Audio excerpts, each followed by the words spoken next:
dito sa Fast Talk with Boy Abunda. Bahagi ng showbiz ang kontrobersiya.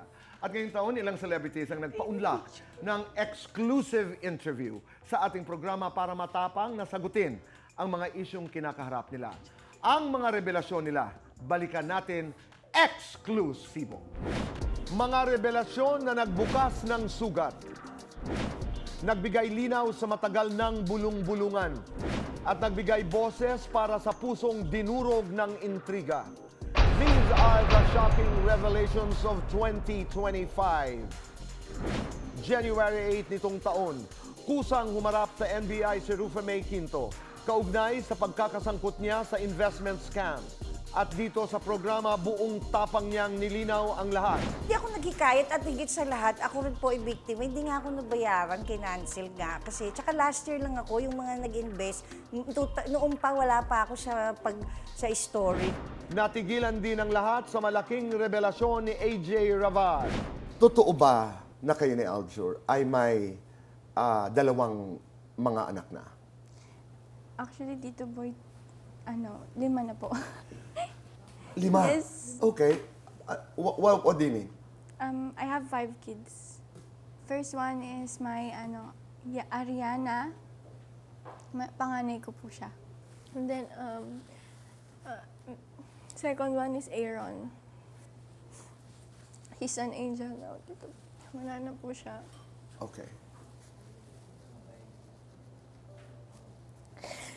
And then, third one is Alkina, yung panganay po namin ni Aljur Okay. Junior, and then Abraham. Why are you telling me this, AJ? Gusto mo na matapos ang Yes, lahat? gusto ko na po matapos and gusto ko na po magkaroon ng freedom yung mga kids. Oo. Para hindi na nagtatago. Yes. Isang amang humarap sa mga mabibigat na akusasyon ng kanyang ex-partner. Ito naman ang kwento ni Buboy Villar. Sana, Tito Boy, mag-heal siya. Mag-heal siya para sa dalawa naming anak. Lalo na't meron din siyang bagong anak na bata pa din. Di na po para sa akin. Pagmamahal. Para sa mga anak natin. Kasi, from the start, okay naman tayo eh. Kaya namang pag-usapan. Tumindig din si Jillian Ward para sa kanyang sarili at sa inang si Jennifer laban sa mga paratang na hindi lamang nakakagulat kundi nakakasira. Jillian, gaano kasakit pag naririnig mo na sinasabing ibinubugaw ka ng sarili mong ina? Sobrang sakit talaga, Tito Boy. Kasi my parents didn't raise me that way. And lahat na meron ako pinagpaguran ko, and my mom would never do that to me. Uulitin ko po again, everything I have, everything I own, everything I post, everything I flex, I bought it with my own money. I would not lie about that. So I'm so offended for my mother, especially kasi she did not raise me that way. Maraming natutunan, maraming nabunyag. Ito ang mga revelasyong bumuo sa 2025. Bahagi ng kontrobersiya sa buhay ng celebrities, ng public figures.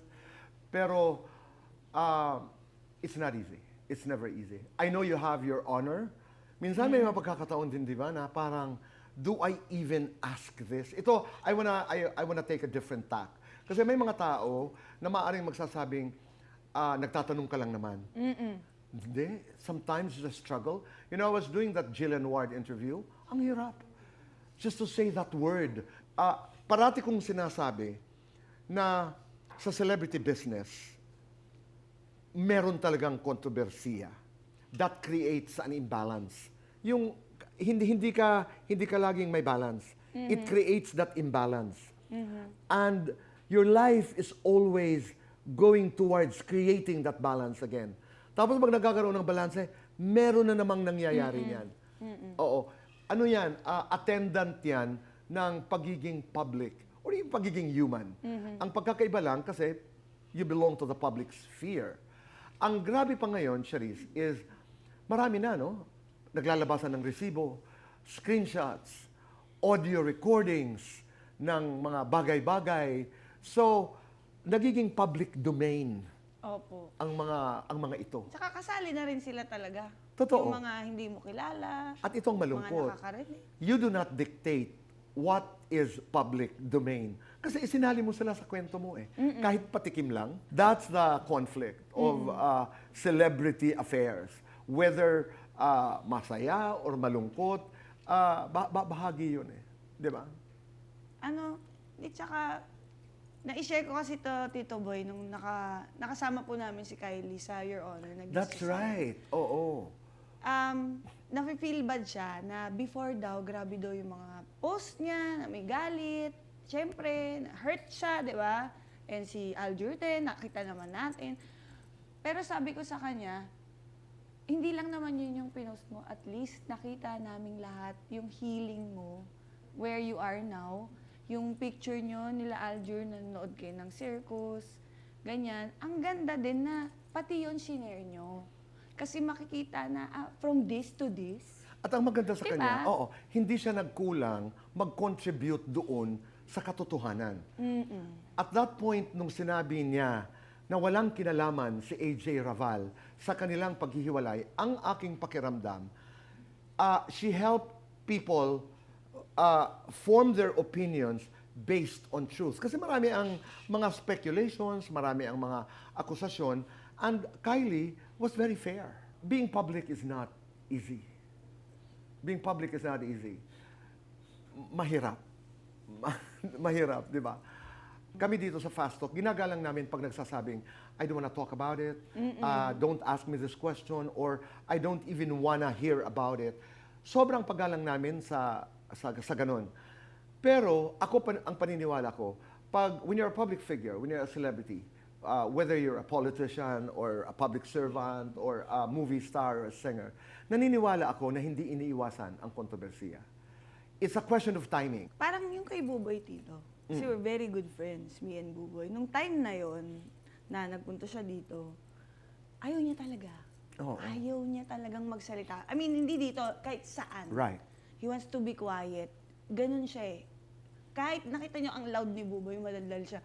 Pero gusto niya talaga yung wala siyang sinasaktan. Ako na lang.